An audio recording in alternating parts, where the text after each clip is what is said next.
Have you ever asked the why me questions, but get nowhere? Why me? Well guys, I was born this way and there's no medical reason why that happened. My brother and my sister were born with arms and legs. And sometimes in life, things happen that don't make sense. My doctors never thought that I'd be able to walk. And today, I'm walking. I'm from Australia. Anybody one day want to go to Australia? It's such a cool place. And I now live in LA. I'm a Southern California boy. So I only live about 4 hours from here. And today I'm going to tell you, man, I love freaking people out. My parents always said, Nick, you don't know what you can achieve until you try it. And the doctors looked at me and said, he's not going to walk, he's not going to go to school, he's not going to do anything in his life. And then my parents, they just loved me like crazy and said, you got to try. Try this, try that, try this, try that. And I'm thinking sometimes like, Mom and Dad, you're crazy, man. I have no arms, no legs. How would I ever be able to do this or do that? But they encouraged me and they loved me. We all want love. And I went to school and I wanted to be cool. You go to school and you want to be accepted, and so you see these guys and you're like, oh man, everyone swears like every third sentence, F this and F that and F and this and F. Like what? Like they think they're cool, and so I'm thinking, man, maybe I need to be like them to be cool.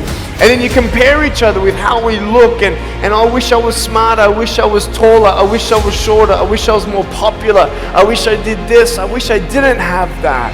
I wish my life was different. That was me when I was about 8 years old. I looked at myself and I looked at everybody else, and everyone else had more than me. And I'm asking, why? Why me? Have you ever asked the why me questions, but get nowhere? If I had no answers from the doctors and if I had no answers from my parents, I still have a choice every day in my life to keep going or give up. You see this book up here? This is my favorite book in the whole wide world. This is my favorite book, the Bible. And here I am.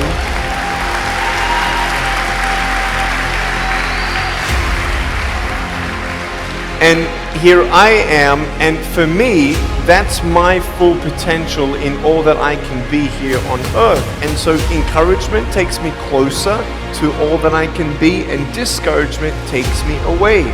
You see, it only takes 3 seconds for someone to tease me when I was at school and just say, you're ugly, you can't do this and you can't do that. And some of you thinking like, man, seriously?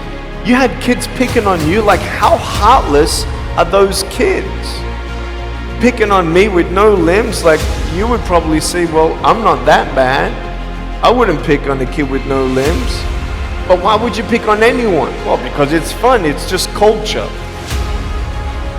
But for me facing all that stuff, I'm getting these seeds. Everybody say seeds, S-E-E-D-S, seeds. Have you seen the pictures of the sequoia reds up here in California? These huge trees, like some of the trunks could be as nearly big as this room. I've seen those photos where they've actually dug out a tunnel in a trunk of a tree. You can drive a full-size SUV right through it. That all started with a little seed. If you leave a seed of lies in your heart and in your mind and you don't know the truth, if you don't know the truth, you will die with the lie. I started dying because I started believing what I was told. I want you to know the 3 things that I needed to come to in my life is the truth of my value, the truth of my purpose, and the truth of my destiny. I want you to know something. In our mind, we put ourselves down all the time. I want to ask you today, do you think I'm cool enough to be your friend? But I don't swear, I don't use the F-bomb. Am I still cool enough to be your friend? But I don't tease people. Am I still cool enough to be your friend? But I have no arms, no legs. Seriously.